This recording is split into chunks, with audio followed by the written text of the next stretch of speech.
best in every team. Champion town, got trophies and them rings. Bulls on tap, we coming for everything. Tap sports, we coming for everything. It's apparent, nobody talking better than Melissa and Derek. They hate to compare it. Us and winners laced in the marriage, forever we cherish. Got opinions on the Bulls, who better to share it? I know you wish you can be cool as we foolishly and never be number one against our legends 2 and 3. Don't act like y'all don't know who you hear, who you see. Bulls on tap sports. Y'all know who we be, for real, word.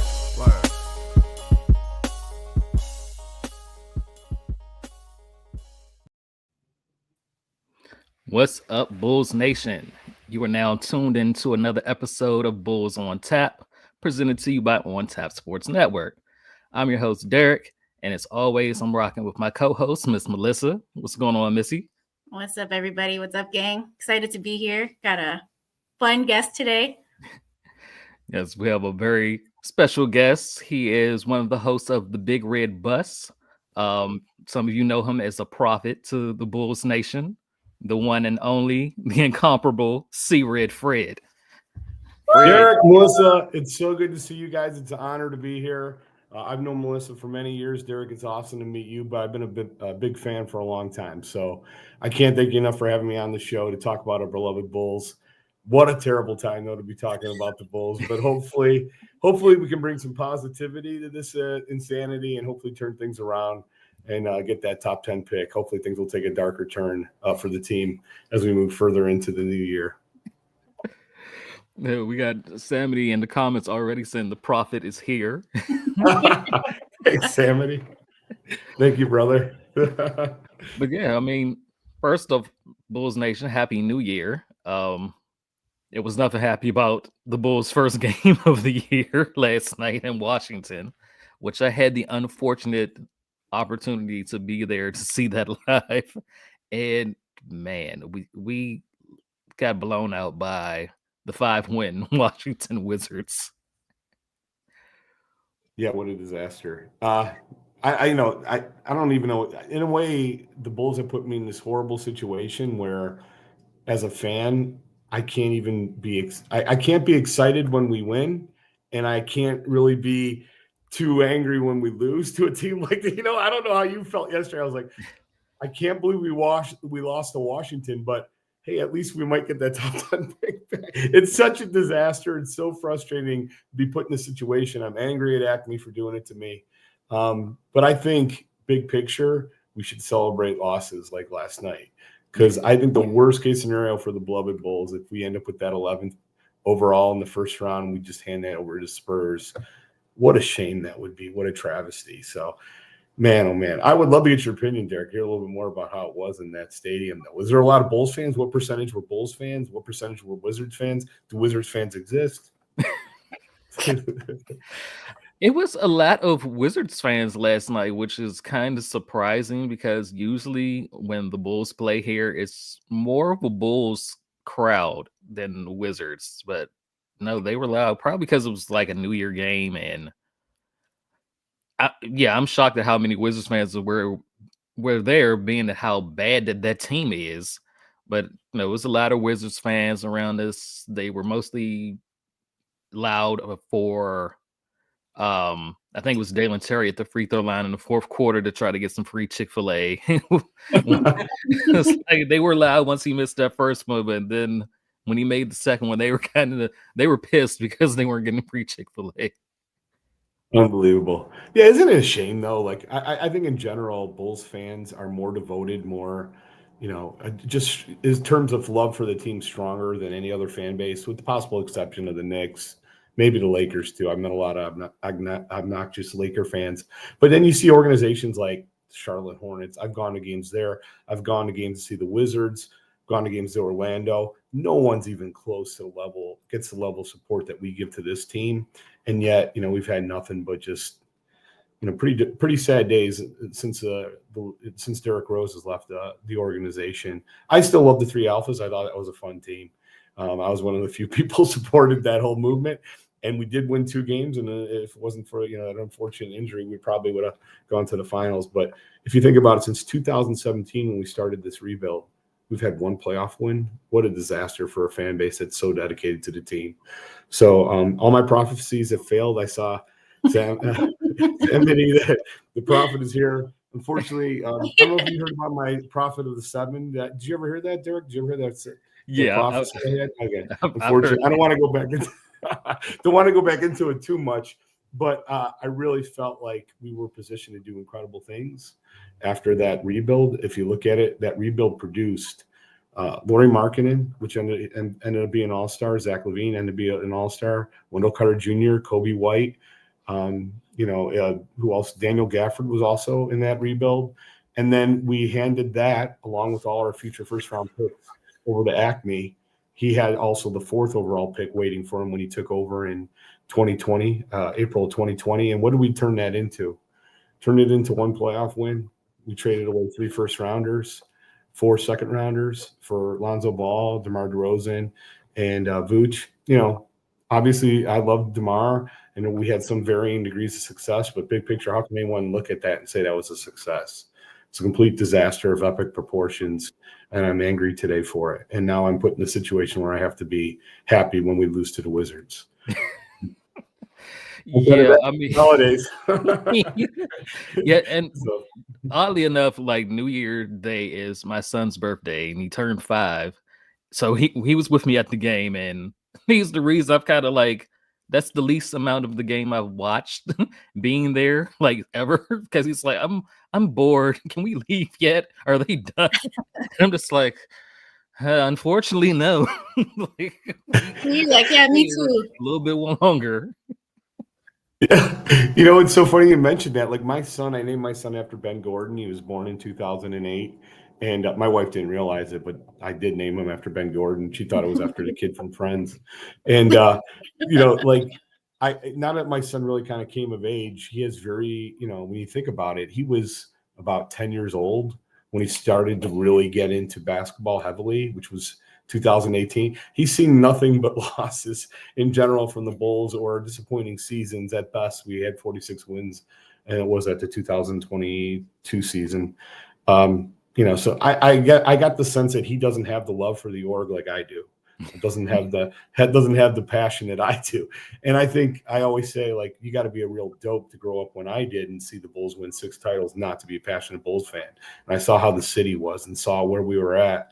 And I had even argued 10 years ago, with that 2014-15 team that I thought was a real contender. And the last year that Derrick Rose was really that was the last. He did have the season. He did leave after the 2016 season, but that was the last year where I really thought we had a chance. Those were good times too. But in the last decade, we've had so few of them. Just so sad to see where the org is at right now. But hopefully there'll be better times ahead. I hope so. I got to find some predictions to come up with, but I don't have a lot of good stuff to say right now. I got to be honest. Even if one really quick thing, even Derek and Melissa, even if we do get like the 10th pick, I will say in this draft, I'm not super high on 7, 8, 9, 10. To me, it's like I love Cooper Flagg. I think the best story would be if Ron Harper's son comes here and brings a guy who was such an integral part of those last 3 titles. His son comes here and takes us out of the darkness. What a great story that would be. I love Harper. Bailey. I love Bailey too, both at Rutgers. But some of those 7, 8, 9, 10 picks, I'm not really sold on. I mean, obviously, I want to get one. It is a loaded draft, but we'll see. I'm not nearly as high as I would be on 1, 2, 3, or 4. Right, that's understandable. I've heard some people say it's kind of overblown, and that after like 1 to 5, it kind of dips down a bit. I agree too. But we'll probably end up 11, so we won't even have to worry about making a mistake. Yeah, I mean, before yesterday's loss, the Bulls had like a 90.6% chance to lose their pick. I'm not sure how much.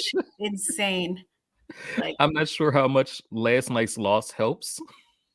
Yeah, I think it's between us and kind of like the Pistons probably. After looking at things, you think Philly's going to pass us, right? They're going to try to win, but Sacramento's not entirely tearing it up right now. Like we are in definite trouble of potentially losing this pick, and it just I can't stand being in this situation of cheering for losses, especially after everything that we sent out.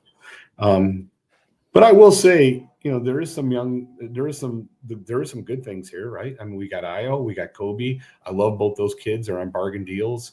But we got to find a way. To me, in the ideal situation, we can move Vooch, we can move Zach, maybe even trade some of these other young players that I'm not as high on, and see what we can do to get worse this year, and then hopefully keep our pick, and then maybe make some noise next year. It's such a disaster, though. Like I said, when you think about where we were.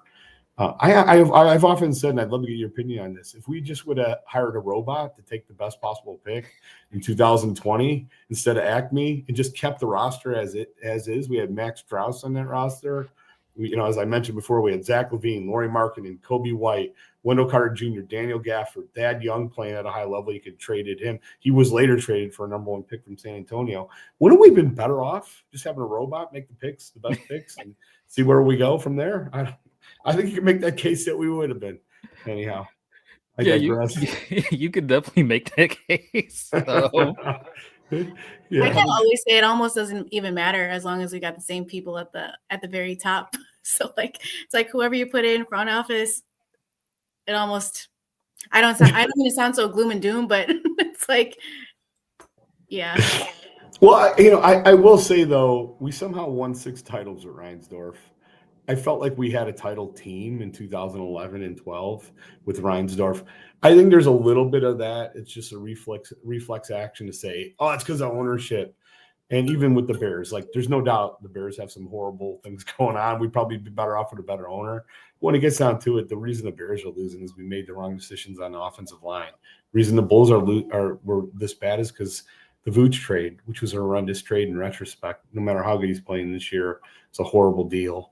And, just the draft picks, right? Taking, Williams number 4 overall when there were absolutely better players on the board. When you get down to it, I still think you got to blame the decision makers who are making these decisions. So, because I always hear my friends say, tell Reinsdorf to sell the team. I'm like, how many great rich owners really are there? If you're counting on some really great rich owner to come in, I mean, I'm sure it happens. Look what's happened with the Clippers, but they're all a bunch of idiots. Our hope is that we get a guy in who makes the right decisions, acquires the right draft picks, gets the right talent, and let's hit the ground running. But who knows? Hopefully we can get there somehow, some way. I agree with you on that because the owners are looking at it as a business. They're, hey, I'm trying to make money. What's going to make me money? What's going to save me money? They're not looking at it from our perspective. We're like, we want to win a championship. We've seen 6. We need to see at least 6 more. They don't have that same mindset. So I do agree with you on, I don't think it's going to help with Jerry selling the team if that's going to do too much with a new owner. Yeah. The only way it would help is if you get someone who's really willing to, go deep into the tax, which he clearly isn't. He's only done it once in his, since the Bulls have been here. But I would say, I always like how Doug Tonis explains this. The problems with ownership really show themselves when the team is good. For example, 2012, in that summer, we lost Kyle Korver. I know for certain that John Paxson and Gar Forman did not want to lose Kyle Korver. They did not want to let him go. They were forcing that decision by cheap ownership who didn't want to pay the luxury taxes that would have been demanded in a year where they likely weren't going to contend with Derrick Rose injured. So that's a situation where, all right, bad ownership there definitely hurt the team. But I think the problems in the last 7 years through the rebuild, to me, it's not as much on ownership. It's just more on those decisions that were made. The Vooch trade, taking Williams at 4, the Dalen Terry Bowl, all these other, picks that we've made that were just not really great, outside of Io. And I don't give him a lot of credit for Io. I was sitting on my couch at home as a former U of I grad screaming for him to take Io. I knew who good Io was. He fell to them the second round. He didn't like him enough to give him a 3-year contract. He gave that to Marco. So I don't hand him that much. You know what I'm saying? You remember that Marco Simonovic? Yeah, I do remember them giving that longer deal to Marco and 3 years. They give Iowa 2 years. You know, I mean, regardless, he does get credit for making that pick. But you know, my biggest frustration is, and I'd love to get your opinion on this. What's the best move Acme's done? In my opinion, it's the Caruso signing. The Caruso signing, just kind of like the Chicago Bears too, is their best moves were done completely due to the incompetence of other organizations. Caruso wanted to stay with the Los Angeles Lakers, the Bulls, and he even offered to stay there for less, and the Lakers were too dumb and stupid and cheap to bring him back, so we were able to take advantage of that. Well, bravo, but the fact remains that if the Lakers just weren't that stupid, that Caruso would be on the Lakers, we would have never had him. You know, so I always think about that with the Bears trade with Carolina. You know, that trade was only happened and was great because of Carolina's incompetence. If they won 4 games or 5 games, we wouldn't be talking about Caleb Williams. So, you know, that's how I kind of view what's so frustrating to me is that, again, our own incompetence was the primary reason for the best move. I mean, Lakers incompetence. Yeah, the Lakers pretty much gave him to us. Like, we inherited Alex for a great deal. I think I probably have to agree with you on that one. We were so lucky to have him. He completely changed the entire chemistry of the team and budget. So, Melissa, and do you think that was the best move that Acme has made, or would you put that in another one? I might actually agree with you on that. And same thing, it is not so much touting our ownership, or the decision makers like Acme. It is more so the Lakers just giving him to us. It's their incompetence. It's so funny because you always see the fans talking about it too. Like they were always so upset that they gave up Alex Caruso for such a great deal. So yeah, I probably have to agree with you on that one. Derek, what say you? Do you agree? I think I pretty much agree. I'm gonna give a little bit of credit to Acme for like going out for getting AC, Lonzo, DeMar, because maybe, you know, if Lonzo had stayed healthy, it may have worked out a little bit better. But it's kind of like the execution of it with giving up all the picks they gave up for DeMar, where we're in danger of losing our pick this year is part of that deal. And maybe not putting in some type of stipulations on Lonzo's contract about injuries, because he already had an injury history, and you see how even the Pelicans have set up Zion Williamson's contract where, you know, if he hurts his leg, you know, money becomes non-guaranteed, doesn't meet a weight limit, money becomes non-guaranteed. Like there was ways for them that they could have tried to, you know, set themselves up just in case things happen because of injury history, and they didn't do that. But yeah, for the most part, I do agree that Caruso was like the best move that they made. And they made no moves after that. Like no moves after that. Yeah, exactly. I mean, when you think about it, what makes it all the more appalling is he was hired in April of 2020. He basically went an entire year without making a move. So he only really has one compact year, which is the summer of 2022, 21, excuse me, where he made all these moves. And then he didn't do anything for 3 years. He didn't do anything for a whole year before that outside of drafting Patrick Williams. And I think, you know, Stephen Prid-Gian Garner in the comments made a really good point that they undid their good business by getting no assets for him. Shaking my head. Great point. Like, that's exactly right. Like, you literally made a trade for Josh Giddey, who by that time had degraded to a bench asset. He was benched. He was coming off the bench for the Oklahoma City Thunder. And you weren't even able to garner a second-round pick for in addition to Giddey from a team that has too many picks to keep. How is that possible? And everybody who I've argued with this point is wrong, number one. Number two, it was already verified by people like Mark Stein that everybody in the league and other GMs who saw this could not believe that they couldn't even at least get like a protected first rounder or multiple second rounders for that in that move. So, yeah, they undid that by trading him number one too late. They could have got more for him. In fact, there was a report from the GOAT Will Gottlieb that we could have got him at the trade deadline 2 number ones for him. Just horrific. I don't even know. And when I start thinking about this stuff, I get so angry and so upset that I need to calm down and start looking at some Monet paintings or something, just to, just because it's just so horrible business. Oh boy, another point I did want to make, one more about that Spurs trade, because Derek, I would agree with you. Like, I love DeMar DeRozan. I thought he did great things for this org, but we won one playoff game with him. And number two, the untold thing that we don't talk about is we had to send Thad Young out in addition to Aminu, who was this horrible asset that we got in the Vooch trade. People forget that in that Vooch trade, part of that trade was we sent an expiring deal of Otto Porter Jr. and $28 million of expiring cap space. And we took in return, Vooch gave away 2 first-rounders, and we also took in return, from Orlando, Aminu, who was a terrible player, who had a player option for $10 million, which he of course took. And then in order to get him off the roster to get DeMar, we had to include Thad Young, who was later traded for a first-round pick by the Spurs to Toronto. So again, a horrible management of assets, a horrible decision in the first trade to have to force Aminu into the deal. Just in retrospect, I don't know anyone could look at how this team is done and say, all right, we're going to give these guys another chance to run a rebuild. It's just insane. And that's what we're doing. I'm trying to be positive here, everyone. This is not my brand, to be honest with you, to be so negative.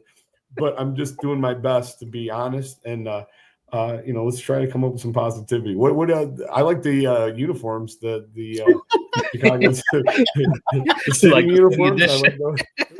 Those are sweet. I like gray and silver's nice. It's very cool. Very cool. I don't know. The bond's cool. Oh, man. So, yeah, I mean, go ahead, Derek. It's really not much to be positive about. When it comes to the front office, like I said, they had a vision and they made those moves, but when things didn't work out, there was no backup plan. There was no plan to pivot to something else. And now they're, I guess, trying to build something similar to that. I don't know. I mean, I think the part of the problem is, first of all, the plan is about Ball, right? Everybody talks about, well, the Ball injury screwed everything up. Number one, if your plan is dependent on a guy who's been injured almost every year of his career, there's a problem with your plan. I kind of would counter that. I think Ball is not a traditional point guard, but what Ball brought was 3-point shooting and defensive efficiency, which to me are the most important indicators of a team's success. So he was really good at both of those things, which we were sorely lacking in for many years. I mean, it wasn't until this year that we actually ended up top 10 in 3-point percentage, and he's an excellent perimeter defender. When you had him and Caruso working so well on the perimeter, it kind of covered up for the big problem, which was Vooch can't guard anybody, can't protect the rim. And, to me, the biggest thing about Vooch was when they acquired him, he was shooting over 40% from 3. He was a stretch 5. Absolutely. He would bring out bigs. And suddenly when he joined the Bulls, he started shooting horribly to the point that last year he was 29% from 3, one of the worst 3-point shooters in the league. Now, of course, this year he decides to become one of the best. And it's screwing up our draft position. But I mean, it's really amazing how good he is shooting the ball from 3. I will warn you that he's shooting 30% over the last 6 games from 3, so I'm worried that the glass slipper is falling off, and he's down to 44%. So I hope we can trade him. But really, we were kind of like gifted this gift of Vooch playing well and Zach playing really well. We still haven't been able to trade him. So disappointing. So disappointing. Yeah, Neil in the comments says, speaking of Vooch, after an incredible start, he hasn't been the same the last few games. Do you think there's any way he gets back to that form? I thought it was a miracle. I'm not a Vooch guy. I'll be the first to say that. I know he's a great human being, and in the end, that's what's most important. But he was terrible, I thought, last year. And, when it comes to, everybody will say, well, look how great he is working out of the post, the high post, and he's a really great passer. And I'm like, dude, he's not Magic Johnson. Come on. I mean, he's good. He's good for a center position passing, but he didn't attract enough attention, in my opinion, to be like known as like, wow, let's work the offense through him. I think that's insanity. And there's a lot of like people from 1989 and a lot of friends of mine who I argue with. and even Stacey King, you hear it. We should be going to Vooch in a post, Vooch in a post. Hey, dude, there's a reason nobody works out of the post anymore. It's because it's the math killed it, right?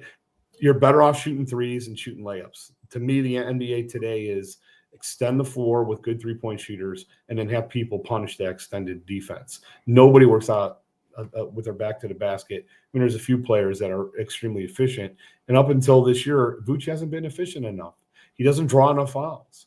So the only guys that were really good with their back to the basket, like their Kevin McHale in 1987, we're looking at, probably like 3 players in the whole league who are really good with that traditional back to the basket game. He's not good enough to demand that. So, he's kind of like an archaic player to me. This year, though, he is shooting the 3 well enough that there is value for that. But, of course, these guys screwed it up by giving him that 3rd year. Like, I think Vooch would have been traded already, but they had to add that 3rd year for next season, that $20 million a year. And in a situation where so many teams are at the 1st or 2nd apron for this new cap situation, that means everything. Like, people don't want to do that. People don't want to say, listen, I just saw this guy sucking last year for the entire year. Now he's had 2 good months. Do I really want to trade for him when there's another year tacked on? Everybody be trading for him if it was a expiring deal, but you had to add $21 million for next year for him at the age of 35. I'm sorry, guys. I feel like I'm kind of like rambling on a lot of this stuff, so please tell me to calm down. But now you got me going. Now my blood's flowing. Now I'm getting angry about Vooch. Now keep going. I love Zach LaVine. I hope I haven't turned away anybody. No. I want to hear, before we get to the next topic, can I ask you guys, Josh Giddey, what do we do with Josh Giddey? Like, what's your take? I haven't heard your take, Melissa or Derek, on this. Like, do you want him to come back? What's your take on it? I mean, he's been showing signs of light. I guess it kind of depends on what exactly he's going to be asking for, but he's been showing some positive signs of life the last few games. If you had asked me that question like a couple of weeks ago, my answer would be different. So I also don't want it to be one of those Patrick Williams situations where, we see flashes. It's there. We know he can do it. So I think it just kind of depends on what the deal is. And any other moving pieces around that. Like, I think it's a matter of like what happens with Vooch, what happens with Zach, and then go from there, because those are like our biggest dominoes. But I mean, he's been much better on offense lately. In defense, he's putting an effort on defense. He's just not the greatest defensive player of all time by any means, but at least he can try. And I'm a little less nervous seeing him like handling the ball too much, because he doesn't have like the most graceful style of play. But the last few games he's been doing okay. Very well said. What about you, Derek? What say you? I say if he played like he played against the Bucks consistently, yeah, you sign him back. But what are the chances of him consistently doing that every game? Not very likely. I would let Giddey walk. I'm still on the I'd let him walk. I'd rather see you try to develop the backcourt of Ayo and Kobe. I thought they did a good job last year as the starting backcourt. They're both still young. They're on great deals. I think you kind of test out how much better that those two can be as the starting backcourt paired together with Ayo's defensive capabilities and Kobe being able Ayo pushing the ball up so fast with Kobe being able to kick it out to him and shoot. I think that's a safer and more cost-effective bet than to hope that Josh Giddey reaches to the potential that you see in him. I do give him credit. He has been better defensively.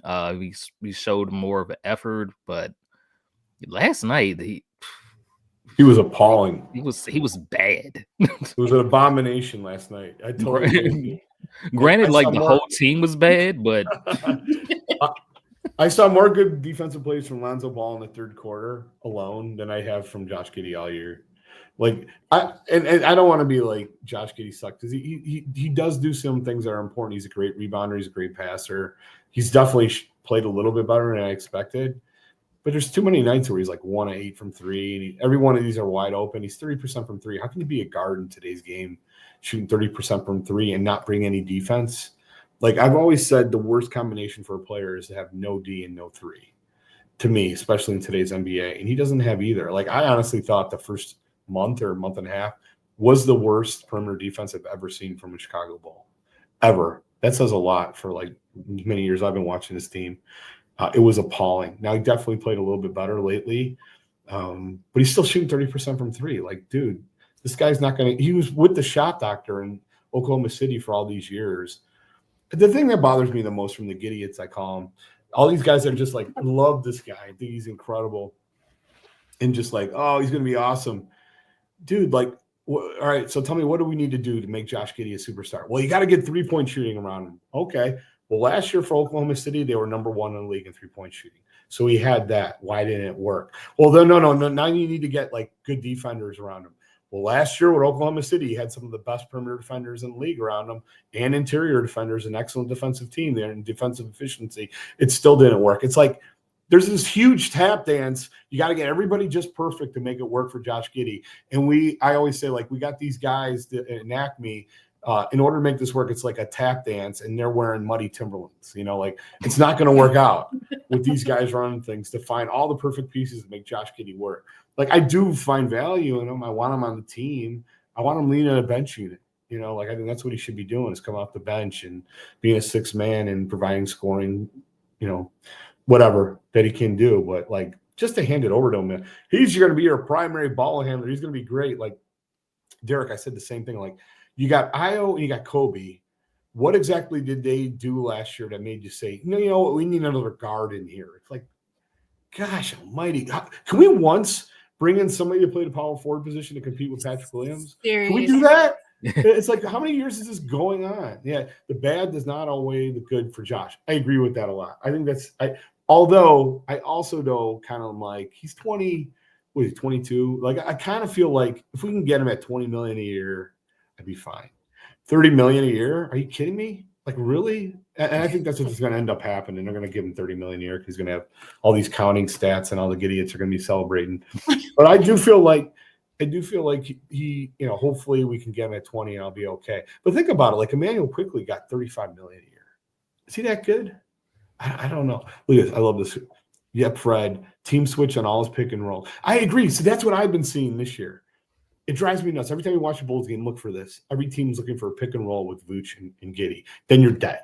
You're absolutely dead. So, you know, you always say you are who you guard, right? He can't. He. That's part of what I think has hurt Kobe is like Kobe's been stuck guarding up now.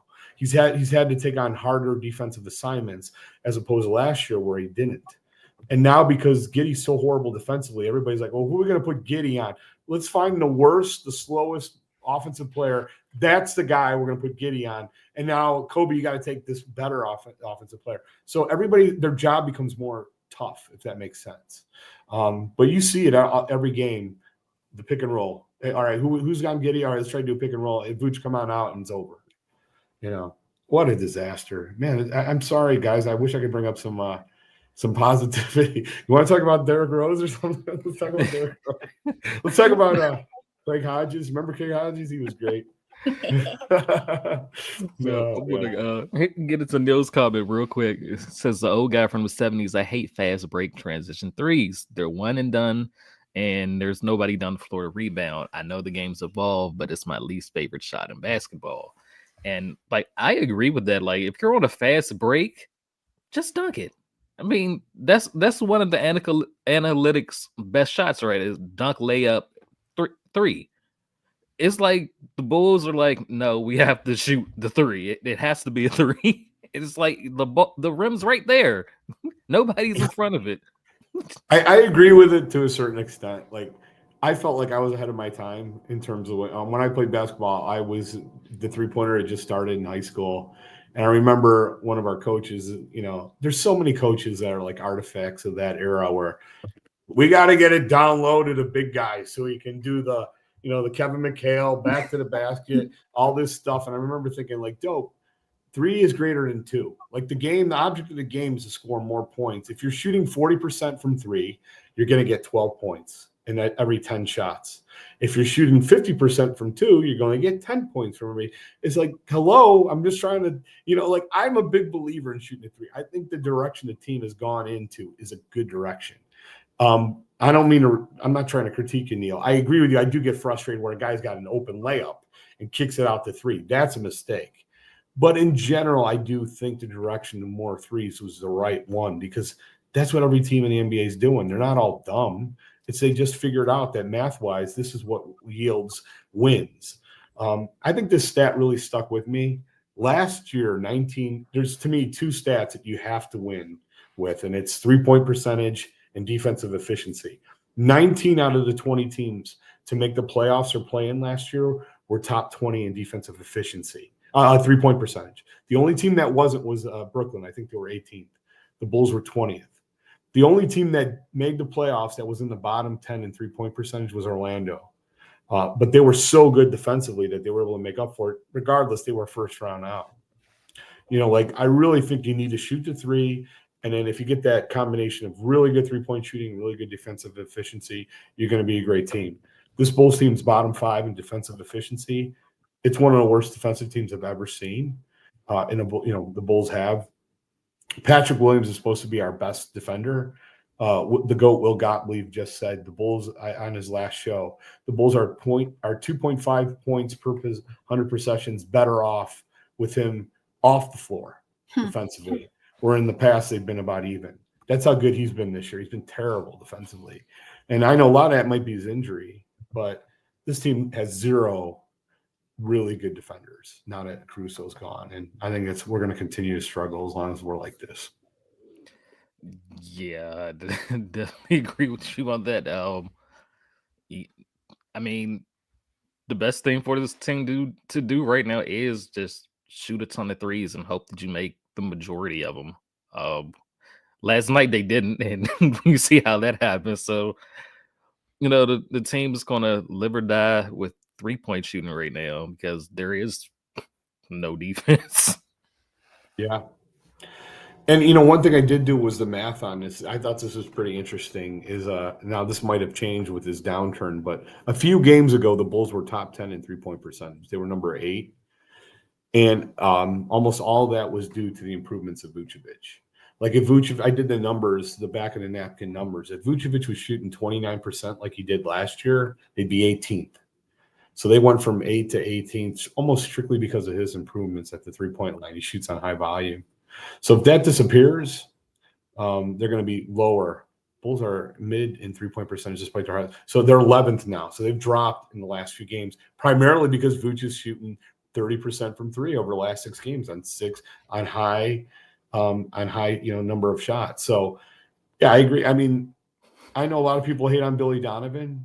Billy Donovan is like, I think the coaching job that he did to go from an offense. I always say there's 2 types of coaches. There's coaches that adapt their talent, adapt their system to the talent, and there's the other type of coaches who ask their talent to adapt to their system. And he used to be successful with those latter coaches like Bobby Knight. Hey, we're going to run what I run. Tibbs, we're going to run this. We're going to run this. This is my system. You're going to run it.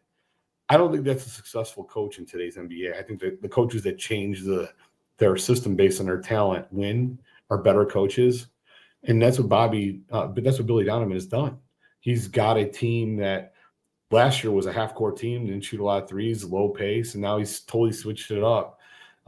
He's got a lot of failings, but I don't think he's the heart of the issue. The heart of the issue is this team has nobody that can guard.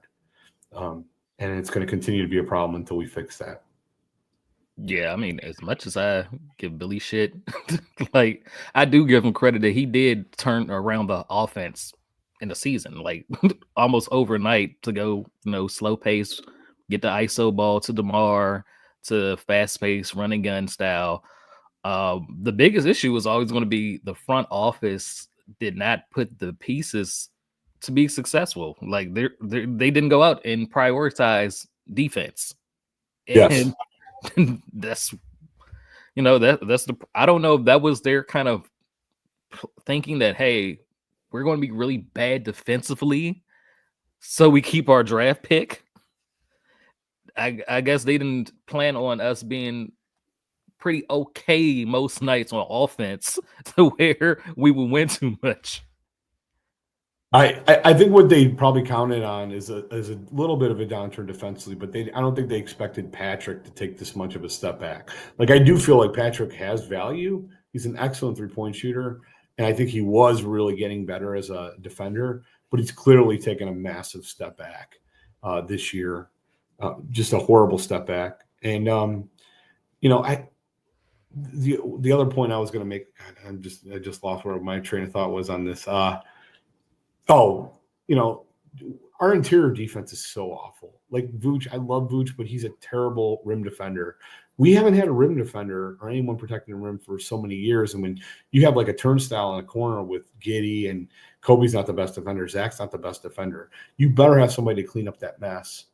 Trading Gafford away, again, another player that was on that rebuild, part of that rebuild for nothing. We got nothing back in return for it. Javonte Green is not here anymore.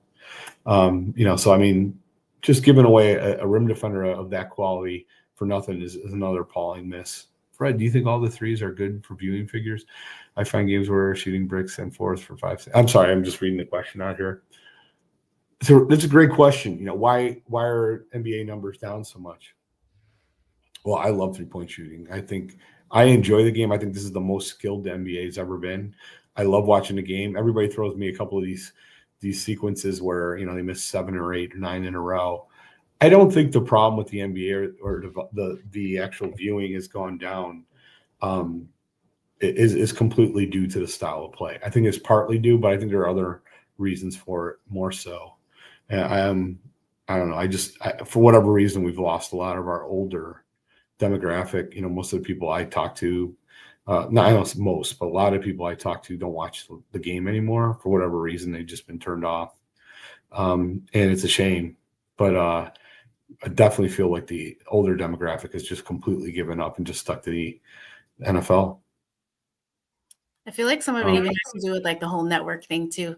It was like, it was there and it was available to watch, but now we have like a very less than mid product. And now you're making me do all this extra work to watch a game or, pay the extra money, which is like a ridiculous amount of money for CHSN to pay $20 to $30 a month. So I think that has to do with it too, the whole network change. Aside from that. Great point. I agree too. It's been a real difficult watch this year, getting the antenna out of work and just like, why do I have to go through all this? It's like, I'm busy. I got a lot going on. And you should try to make it as easy as possible. And I feel for the org a little bit there. I do, the Knicks have their own network and it's on. It's a huge advantage. I understand why they did it. I understand why the Cubs did it. They're trying to make more money and hopefully some of that will go back to the team. But it didn't work out. It just didn't work out. You couldn't have picked the worst time to start a network with the Blackhawks, White Sox, and Bulls. All the teams suck. It's a horrible time to do it. Cliff French Blues TV says, I'm still very confident we end up in 10 of worst records in the league by the end of the season for 2 reasons. 1, we don't defend at all. And 2, even with huge seasons from Zach and Vooch, we can't win. Well, people always bring up this comparison to 2017-18 and say, you remember 2017-18 when the Bulls were trying to lose in the tanking for Luka? And they say, what happened? Bobby Portis punched out Nico Mirotic. He missed the first 20 games and we won 3-17. Then he comes back and of course, Nico, it's just pure Nico. He actually plays well when there's zero pressure. Team sucks. He suddenly plays well. Whenever we needed that bum to step up, he always sucked. That guy was such a bum. Anyhow, 25 games, he plays great, 16 points, and they make this jump and jump. They got definitely better, but they trade him after 25 games for a number 1 pick. The difference that I talk about with this year is the other part that we don't talk about in 2017-18 was Lauri Markkanen, who was the big impetus for the Bulls playing better. He was awesome that year. He was all NBA rookie first team. And that's completely opposite to the situation. I don't think it's anything like it. Number 1, they traded him for a first round pick. Are we going to get anybody? Are we going to get a first rounder for Zach? Are we going to get a first rounder for Vooch? Heck no. And they've already been here more than 25 games. They're like over 30 games already. And so these two guys are the impetus for us playing well. It's not Lauri Markkanen. I feel better if it was like a young player, Modest or whatever. Yeah, Bobby Portis. I love Bobby Portis. I thought that was another disaster moving him. I mean, talk about a nice, good player. Played with fire, punched out Nico. I was totally fine with that. Maybe not with the punching eye. I don't advocate violence, but Nico irritated me too. Morris is around y'all to go ahead and Bobby Portis those likes and subscribe buttons. Yeah, I mean, yeah, Nico came back and we won like 10 straight, and that was like the death nail in the tank. Yeah, I remember going a few of those games that we won. Some of these games, like, we had nobody and we were beating decent teams. And again, though, Lauri Markkanen played really well, so it was like I wouldn't mind if we were at 9 right now and we had Modest scoring 30 a game. We had Io and Kobe playing really well. It's Zach and Vooch that are winning these games for us. Modest, by the way, I hate to break this, everybody. Like, I think he's a good player. I think he has the ability to be good. Still a lot of question marks. He's a 36% shooter right now, 33% from 3.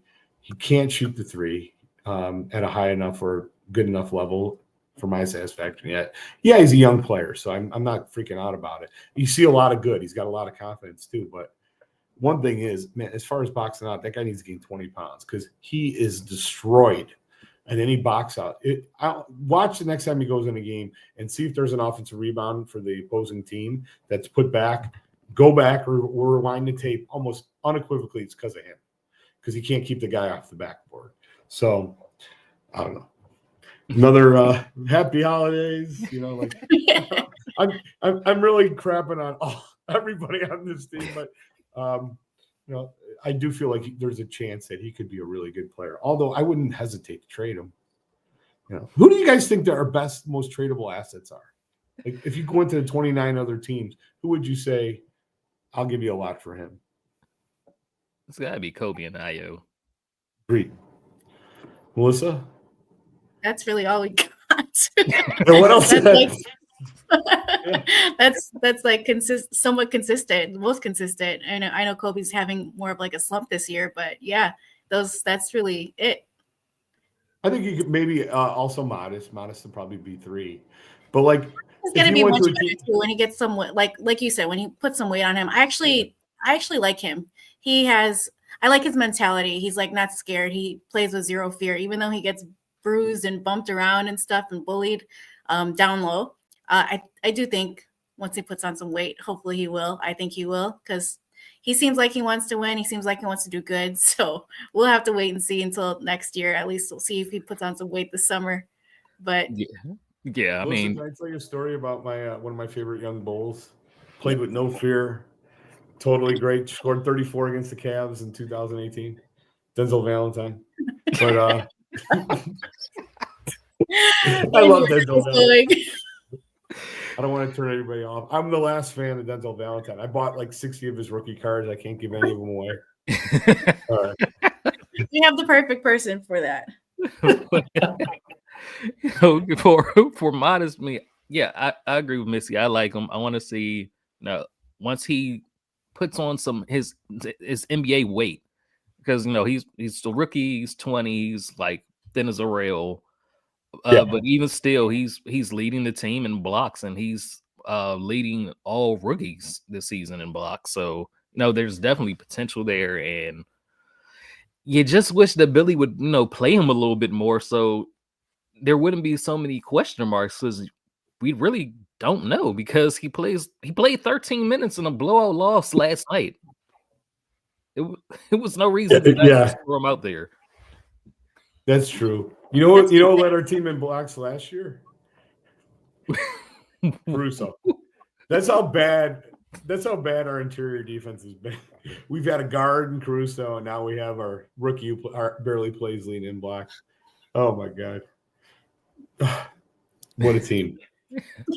All right, let's move on to something actually positive that we had to look forward to. It's Derrick Rose week. He had his pop-up flower shop today in Chicago. The line was crazy. Missy, I know you were there. Like what? You were? I didn't go. Like? I had a gig earlier and then I stopped by. I did stop by because I was curious. I wanted to see it. So I had some downtime. And yeah, the line was insane. Like I ended up seeing some people I knew in line, and one of my friends, shout out Chandi, she got there at like 8:30 in the morning. And when I got there, it was about like a little after 1, and she had just come out. And they were open from 12. They opened up 12 o'clock. So yes, Chris was there too. The hell. And I saw Chris there, and anyways, it was cool. It was really nice. Actually saw people leaving the store with tears in their eyes. Like that was really moving to me. Just let alone the line being wrapped around, like I was joking on Twitter, wrapped around Chicago. End of the line was in Naperville, basically, but it was past the Dearborn Bridge. Crazy. But anyway, seeing people leave with tears in their eyes, like they were also moved, also excited. They left with Polaroids in their hands. D Rose took a photo with everybody that was able to get in with a Polaroid, and he spent like a good few seconds with everybody, like greeting everyone. And like my friend was saying, she spent half an hour in there. I was expecting it to be like a 10-minute in and out type of thing, but you could stay in there as long as you wanted to. It was just nice. There were all types of jerseys too. Like I saw a bunch of Simeon jerseys, which was really cool to see. You don't see those every day. I mean, those are your true diehards. I saw McDonald's All-American jerseys. Like that was really dope to see. But yeah, more than anything, it was seeing people leaving with like tears in their eyes, and because we were kind of like right by the door hanging out, and you're hearing people like, oh my God, that was the best experience. Oh my God, I can't believe it. Like they were just so excited, so geeked. Like it was nice to see. And that was all free. That was not, as far as I know, that has nothing to do with like any funding from like the Bulls camp or anything. It was all just D Rose. So nobody spent any money. There was nothing to spend money on. Like he gave roses to anybody that was willing to wait in line. So you got to leave. They took your address down and you got to deliver roses to either yourself or a friend. And a lot of people are getting them between tonight and tomorrow. So that was it was nice. It was a cool experience just being outside. But on the inside, I know there was like a bunch of stuff on the inside from his career and then him. So you would go in, there was a bunch of flowers and they had some stuff from his career, and then you would get to meet him and take a photo with him. He would greet you too. So my friend was saying she wasn't even the one going up to him. It was like him welcoming her and like giving her a hug. So those are moments that you will cherish forever. Shout out D Rose, Chi-Town's finest. It's just amazing. I love him too, but I can't help but think it's so bittersweet in a way. You know what I mean? Like when you think about from 2011 to 2018, LeBron James won 8 straight Eastern Conference titles with the teams that he was on between the Heat and the Cavs. And during those years, there was only like, to me, one legitimate threat, and that was the Bulls. For the first 7-0 season, the Bulls produced more wins than every Eastern Conference team but the Heat. But what happened was, the injuries of Derrick Rose. If you look at it, he missed 3 straight playoffs in his prime. 2012, he played most of game 1, ended with an ACL, missed the entire next season. And then he missed the entire playoffs in 2014 when Noah had that incredible year as Defensive Player of the Year. Can you point to any player in the history of the city that missed, 3 seasons in his prime outside of Gale Sayers, I would say? It's just a shame, it breaks my heart because I really do believe that 2012 team would have won the title. I think if you go back and watch 2011, I was thinking about writing a book about this someday because I watched it one day a couple of years ago and I was like angry. I think it was coaching malpractice. They won 5 games. They lost in 5 games to the Heat in that Eastern Conference Finals. But every one of those games was a lot closer than we remember. They had leads in every one of those games in the fourth quarter too at times. And what I was constantly frustrating about on the rewatch was that Tibbs refused to put in Kyle Korver. And so all the Heat had to do was just pack the paint, and Rose was getting doubled last 5 minutes every key game, by 2 of the best perimeter defenders in LeBron and Wade. And all you had to do was put out Corver, and at least he would have made it 4-on-4, right? Because somebody's always on Corver. They're not going to leave him wide open. He didn't even play. It's just so frustrating. And another thing that I think people forget about those teams is that it wasn't just Rose with the injuries. Like, there were 5 different key starters. It was unprecedented in the history of the league. The Bulls were up in 5 different series, and they had 5 different injuries of key starters from 2011 to 2017. So Rose in 2012. But what people forget is Noah went out in game 3 against the Sixers with a horrible ankle injury. Dang went out in 2013 with his flu. He was in the hospital getting an IV, and he never came back for that series against the Nets. He was out against the Miami. Gasol, which is the most under-discussed and untalked about one, when we were up 2-1 against the Cavs, that injury, the Heat were totally unable to stop the pick and roll with Rose and Gasol. When he got hurt, the series was over. And then Rondo in 2017, obviously Rose wasn't on that team. But all those injuries occurred with the Bulls either tied or winning in their playoff series. All occurred in like round 1 with the exception of the Gasol injury. It's a basketball tragedy what happened to the Bulls in those years. So I love Derrick Rose. I'll never forget the time when he was MVP, and he just such a good kid, so humble, for how good he was. And I heard Tibbs talk about that today. And I'll look back at those times very fondly. Those are some of the best times I've ever had in a stadium. I remember going with my pod partner, Doug Tonis, to see him beat the Heat. They beat him in regular season every year, it seemed like. And these games were incredible. Those were really good times I'll never forget. Yeah, for most of the Bulls fans, either you're watching the dynasty and Michael Jordan and that team brought you in to Bulls fandom, or it was Derrick Rose and his teams. That playoff series, which Derrick hit that 3-point shot to win against Cleveland, which Missy has on her hoodie of the face he made after hitting the shot. I think we would have won that series had they had been called for that technical foul when David Black called the timeout and they had none left. And then, they gave him the timeout, or something happened where, there was no penalty, and that enabled he ignored LeBron. Yeah, that enabled LeBron to hit the game winner. Yeah. That game, we should have been up, I think it would have been 3-1. It would have been up 3-1. Yeah, it would have been very hard for. I guess technically it would have been possible, but and then that last game really kind of just devolved into this issue between Rose and Butler. That's another thing people don't recall. Like, Butler said a lot. I think I saw some tweet from Joe Cowley, and I immediately went after him. Like, dude, Butler's not even in the same class as Rose. Like, do you remember when he had the audacity to say he doesn't work that hard? And one of those, I think it was the following season in the offseason, he doesn't work as hard. I was like, oh, I'll never forgive him for that. Like, Derrick Rose should have his number retired. Is this going to be retired? Do you guys know for certain? I hope so, right? They haven't announced it yet officially, right? They haven't announced it. No, it better be retired. It better be retired. I hope they do. I feel like they're not going to do it on the 4th. We had talked about this too. Like, I think that they'll probably do another event sometime in the future. If anything, maybe they'll announce a retirement. Right. His jersey retirement, but I feel like it won't happen on the 4th, but who knows? It's just another opportunity to have fans back in the building and to make some money, but yeah, boy, that's upsetting if they don't retire it. I just assume that on the 4th there'd be a moment where, like, we're going to retire his number now. It goes up in the stadium, and I'm back on board. They do that. I don't care about what happens for the rest of the season. That'll be enough to carry me into next year. Yeah, I'll forgive everything if you can do that. Because the guy deserves it, man. He was awesome. What I think about what even more so was that 2009 series. That series was the best. With Ben Gordon and Vinny Del Negro was the coach, that doofus.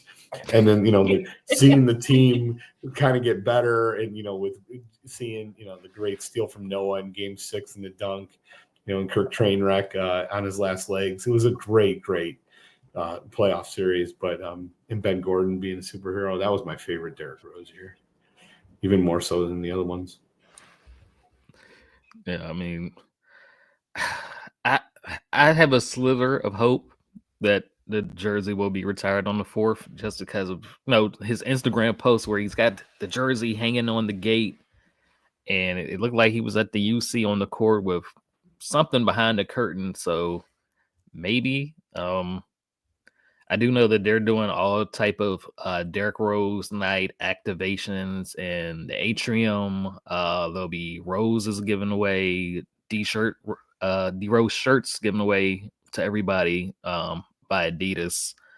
They'll have special D Rose merchandise for purchase, like special cups, souvenir cups. So hopefully, they do the right thing and they raise the jersey. But like Missy said, I think they'll announce that they will retire at a future game so Jerry can make more money. Either way, they better retire it. Like, that's the Yes. non-negotiable. Like, Chicago's gonna riot, like literally riot, if they don't at least announce a jersey retirement. There's no way. Well, listen, Derek, I'm curious. Do you put any blame on an injury on Tibbs at all? I feel like it might have eventually happened. He obviously shouldn't have been playing.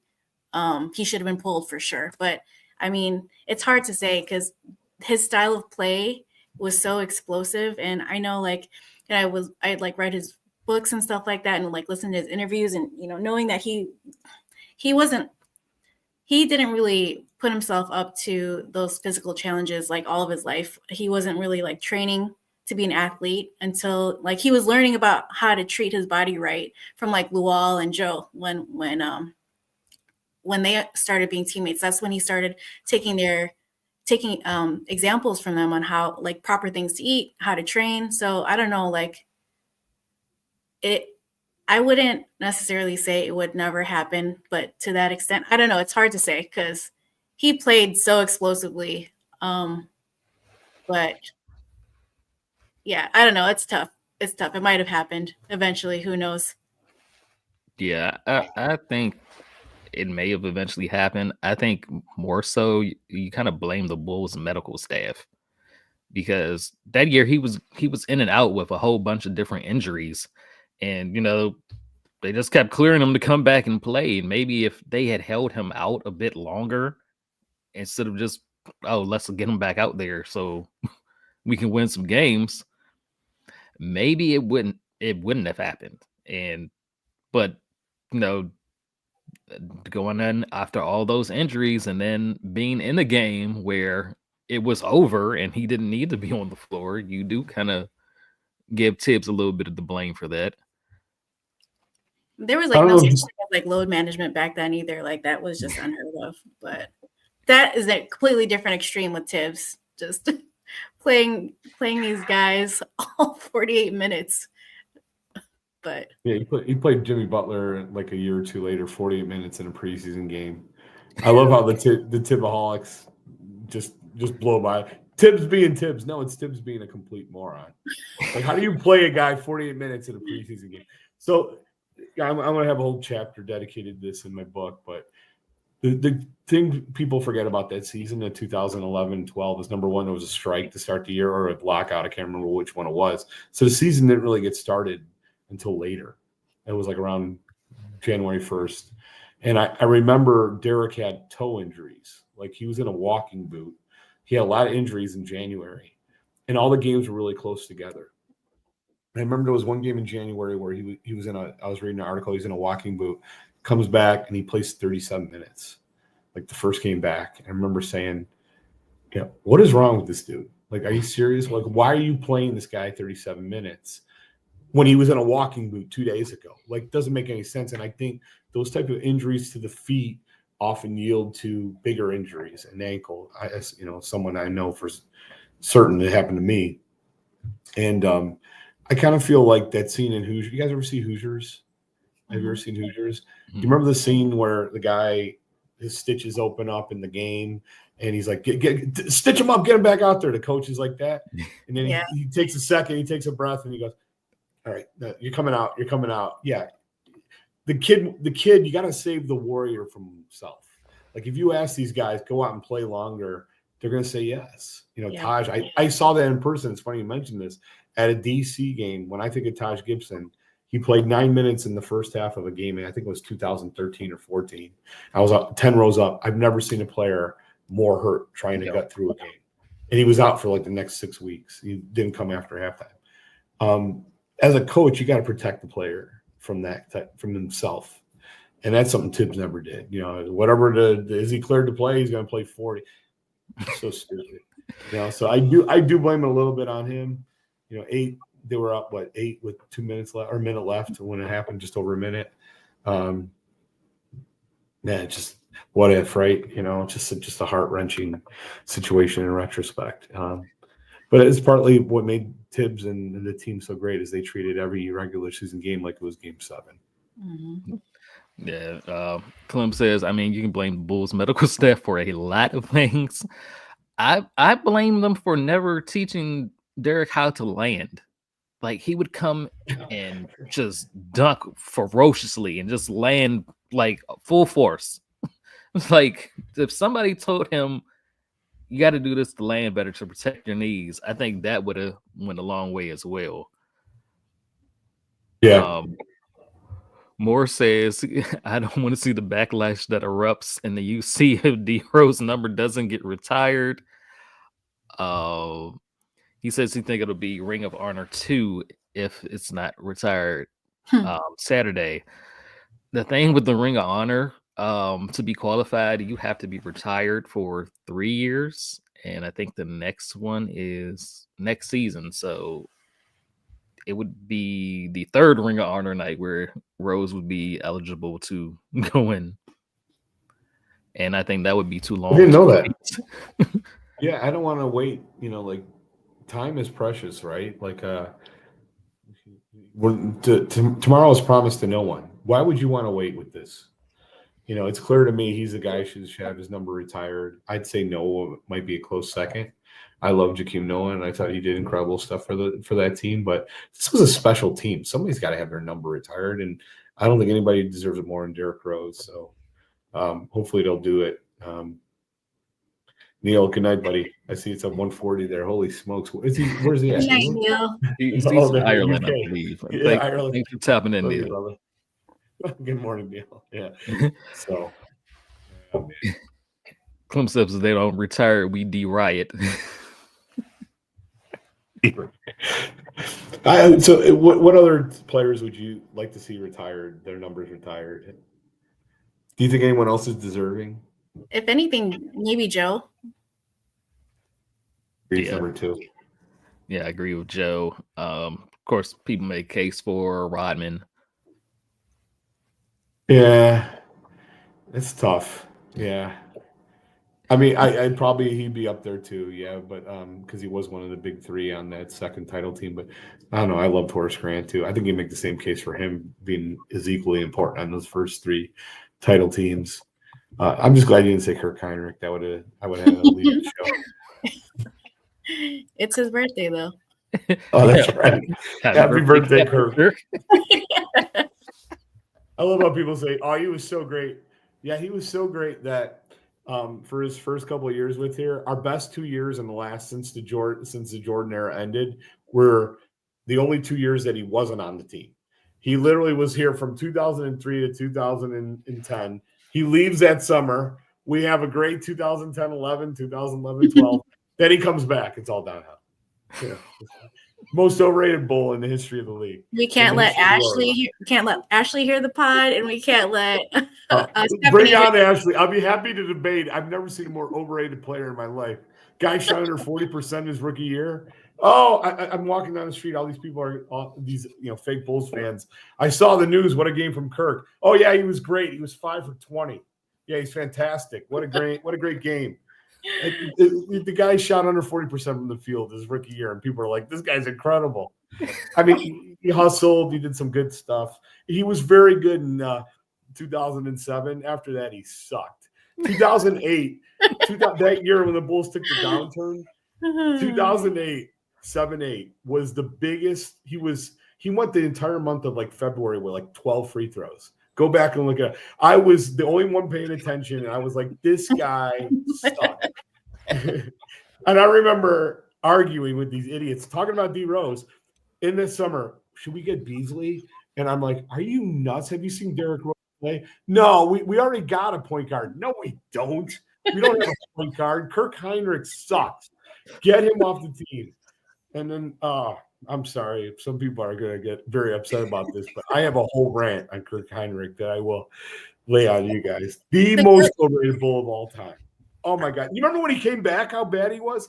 2014, kids were him out there. You remember that dope? Here's another thing.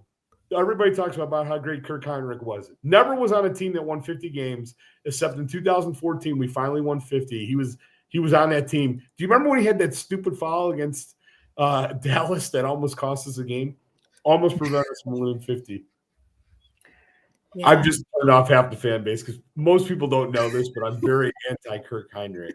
Because in general, when I was when I was like in my prime, I love Ben Gordon. And almost unequivocally, everybody who loved Ben Gordon or hated Ben Gordon loved Kirk Heinrich. So I get in these big arguments with these dopes. Kirk's the guy who plays the defense. He's the hard nose. Shut up. I didn't know Kirk Heinrich was going to catch a drive-by. I feel like we should have started the show with Kirk. Happy birthday, Kirk.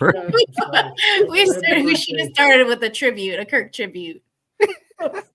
Remember Kirk and Rondo going at it? Speaking of Kirk memories. I was on Rondo's side. Do you remember when Kirk blew the layup in Game 6? Everybody doesn't remember this one. Game 6. Watch Game 6 again in 2009. They throw an inbounds pass to Kirk. He blows the layup. That was the game where, the famous dunk from Noah. Nobody remembers the famous Kirk miss wide open because nobody decided to guard him. Missed the layup. I almost passed out. I was so angry. Man, oh man. Happy birthday, Kirk. There are a lot of moments that we're going to clip from this last. Please don't clip. Holy cow. I will say 06-07, that was Kirk's best year. I think he shot 44% from the field, 45%, 41, but he never drew a double team. Oh, all this stuff. If some idiot comes and tells me again, we should retire his number. Anybody who says that, it's a total dope. If you think you should retire Kirk's number ahead of Rose, you're an idiot. I'm just saying that right now. It better not happen, Morris. Better not happen. If they retire Kirk's number, I'm going to go up there and tear it down. I'm going to buy the team. I'm going to have it brought down and put in a bathroom on the floor. Fred is on his Drake right now. I will go up there and pull it down. I'm sorry. Oh my God. Just brings back a lot of bad memories arguing with these dopes. We should take Beasley because we already got Heinrich. Oh, get out of my office. I never want to talk to you again. Dude, that's the other thing people forget. How much is Chicago? Nobody will admit this now, but 40% of the city wanted Beasley. You go watch the video of the draft pick. The first question was Rose or Beasley. Like everybody was talking about it. It was kind of a debate. It lessened a little bit because people started watching the tape and realized how dumb they were. Like there was no doubt Rose was the best player, but there was a pretty significant debate from some fans here about Beasley. So Heinrich's tied into that. That's the other. Get this: the only player after Rose was drafted to be the last one introduced was Kirk Heinrich. The first preseason game, they announced Kirk last. I remember watching. I'm like, who is the dope who did not put Rose last? And then immediately, like within the next game, Rose was the last guy introduced because everybody's like, oh, this guy's great. The profit buying the team. That's right. If I buy this team, I got a whole plan. There's going to be a Craig Hodges statue, Ben Gordon statue. I've got a whole idea of like stuff I'm going to do with the whole program. Yeah, but one of them is definitely not celebrating. Not retiring Kirk's number. Yes, I'm going to have a not retiring his number ceremony. I'm going to host up his field goal percentage as a rookie of 38%.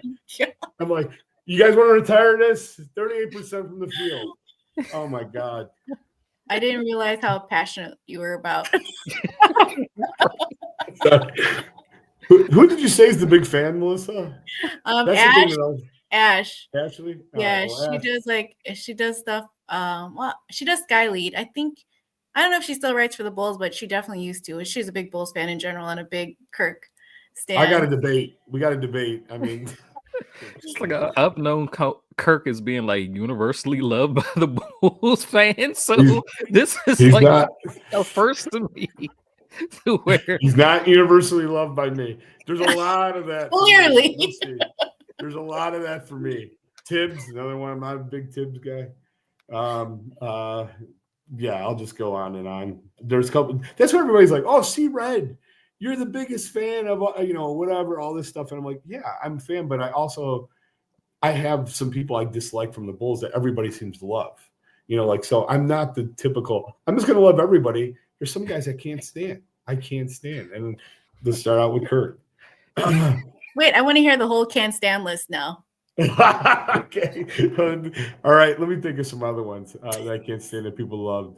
Well, Jerry Krause, that's the big one, God rest his soul. But, Jerry Krause, what an incredible job. Dude, Jordan was already on the team, hello, we got Pippen and Grant. Yeah.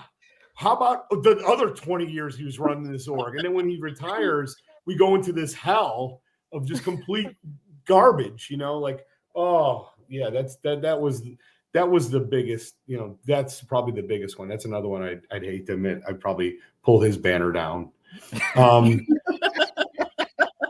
Who else we gonna go? Oh, here's the big one. Here's the big one. Judd Buechler. Judd Buechler was the worst player ever in a Bulls uniform. And everybody, I love Judd. You love Judd? He sucks. Guess what Judd's job is on the court? When he runs in on the court, his guy immediately peels off of him and goes doubles Michael. Oh, he's great. The guy was never guarded for 3 years when he was with the Bulls. And every time I'd read, oh yeah, Judd Buechler loves beach volleyball. That's great. How about you spend one summer working on your game, doofus? Because you suck. Judd Buechler sucked. That's another one that he was great. Samity, he sucked. He was a bum. Every time he doubled. You go watch the old tape. Everybody, he's such a clutch player. He's terrible. Judd Buechler, Kirk Heinrich. All these guys sucked. I'm trying to think who else on that team. Now you really got to me.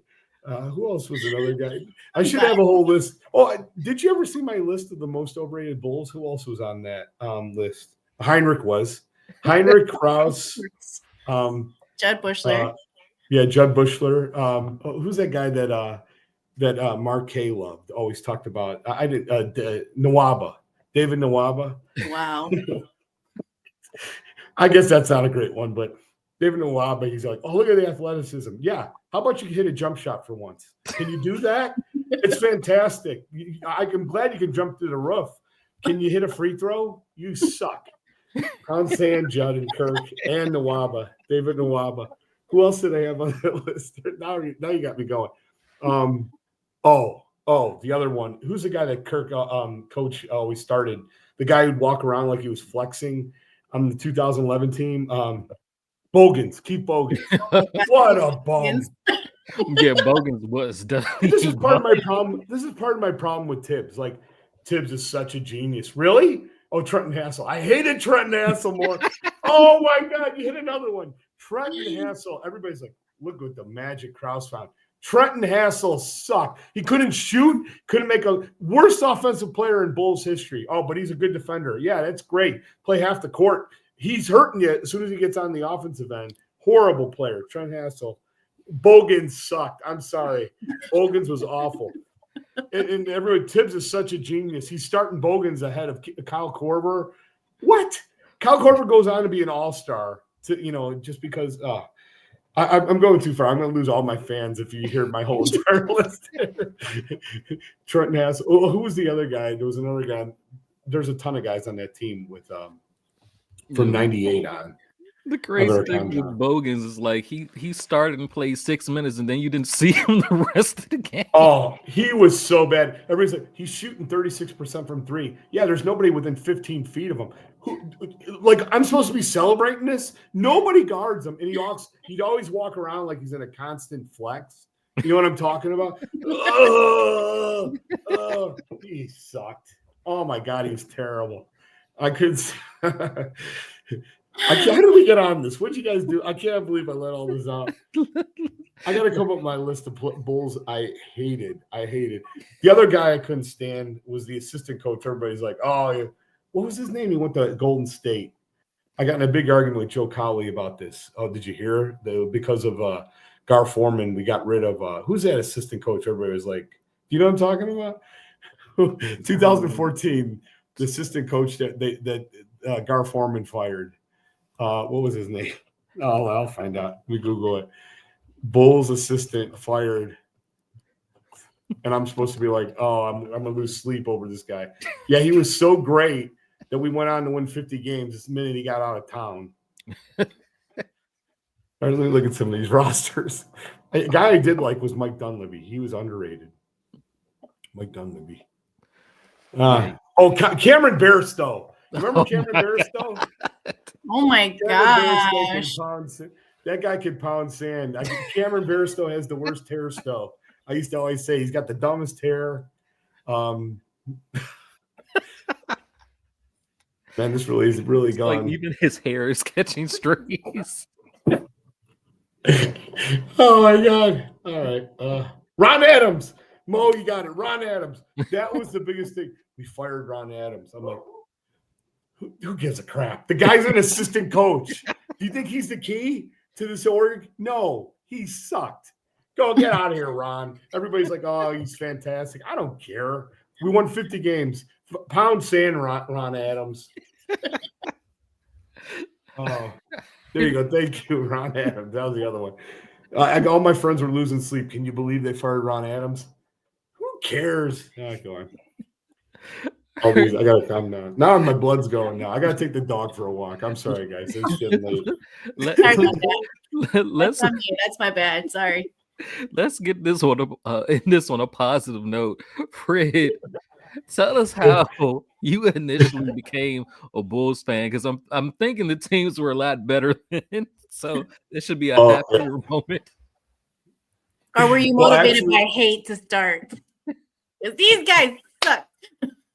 My dad was a basketball coach, and actually he was an IHSA official. And then when I was young, he became my basketball coach, and he coached my sisters for like 30 years. He was coaching AAU so he's a big basketball nut. And so when I was really young, I can remember the 80s. That's how old I am. So I remembered, like, my earliest memories are like, Artis Gilmore, a lot of those early 80s. There was a guy, Quentin Daly, who was a horrible person on those Bulls teams. But I was like very young when the Bulls got Jordan. I still remember when they got Jordan. And I remember I was like I was in grammar school, and I just started reading. I read the paper religiously, the sports section, which was a great period. None of you guys ever had this experience, but I would bring it to school and I'd read about the Bulls and study the stats. And just reading about Jordan, that they got this player who was so good at North Carolina. I just grew up on that, so I grew up with Michael and going through the Pistons, and people forget. I mean, he lost to the Pistons 4-1, 4-2 the next year, then 4-3 the next year, because Pippen suddenly's got a headache, and he's got a migraine, whatever, for the first. Just coincides with the biggest game of his life. He I don't want to get into that either, but just going through that with Michael, growing up like that, and then experiencing the city winning 6 titles. Like, you guys aren't old enough to realize this, but the city was kind of like a loser city until he came here.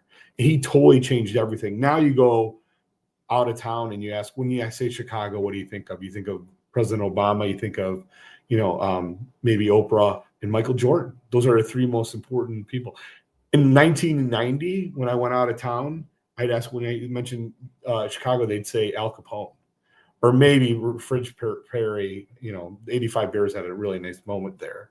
But again, they were generally disappointing. So I just always say, like, you got to be an idiot if you were growing up when I did, not become an incredible Bulls fan. It brought me so much joy. Some of the best moments of my life, those 6 titles.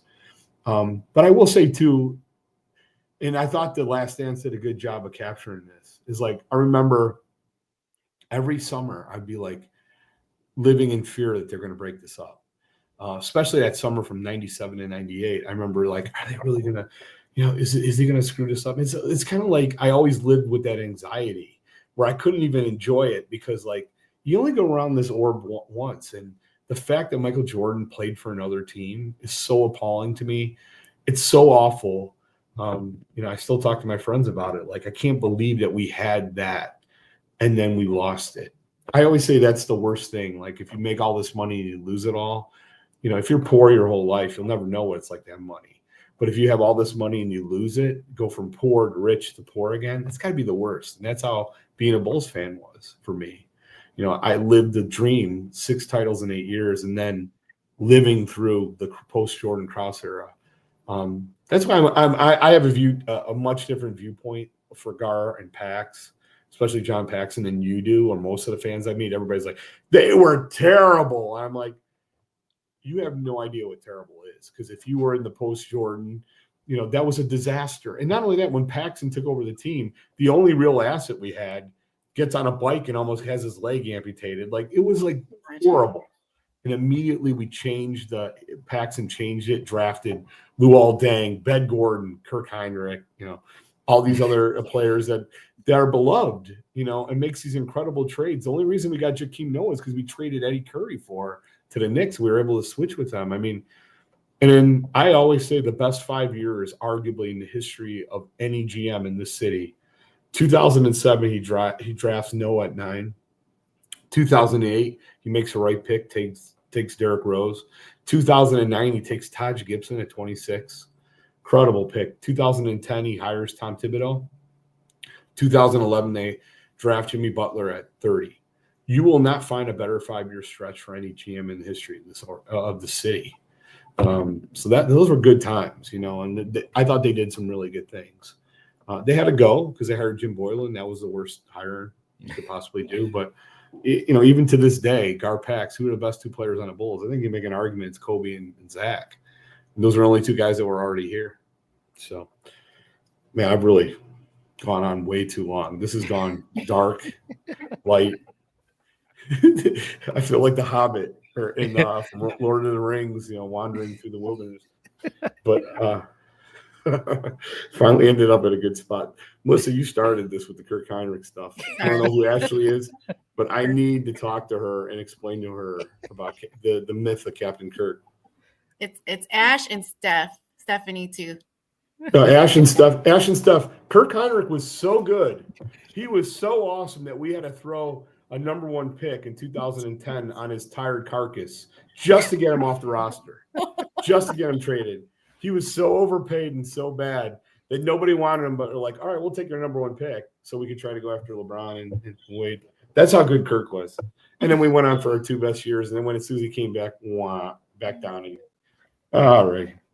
Retire his number over my dead body. Holy cow. All right. So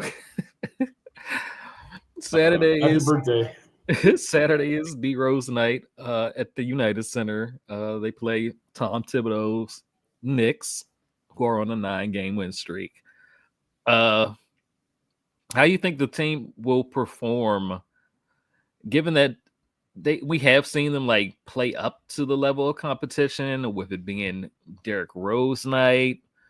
Do they come out like how they played the Celtics and their win over them, or do they come out like last night against the Wizards? It's impossible to predict because, when they're hitting their threes, they can beat anybody. When they're not, think about some of the teams. They beat Boston in Boston this year. I mean, that was one of I think the high point of the season, to the point that I had said on that Thursday night, I think it was, when they beat Boston, like, hey, if we beat them on Saturday, I'm going to be on board for making the miracle happen, go for the 6th seed. The fact is, I think they're probably going to lose handily. Tibbs always likes to send a message probably.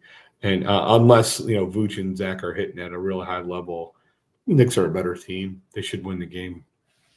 But I wouldn't be surprised if the Bulls somehow won. I want them to lose, though. I mean, they got to start losing consistently. I don't know what good it does for them to win these games. In the big picture, even if they win, what's the best they're going to do? Losing the play-in? Does anybody believe they're going to win the first round? I don't. Probably not, no.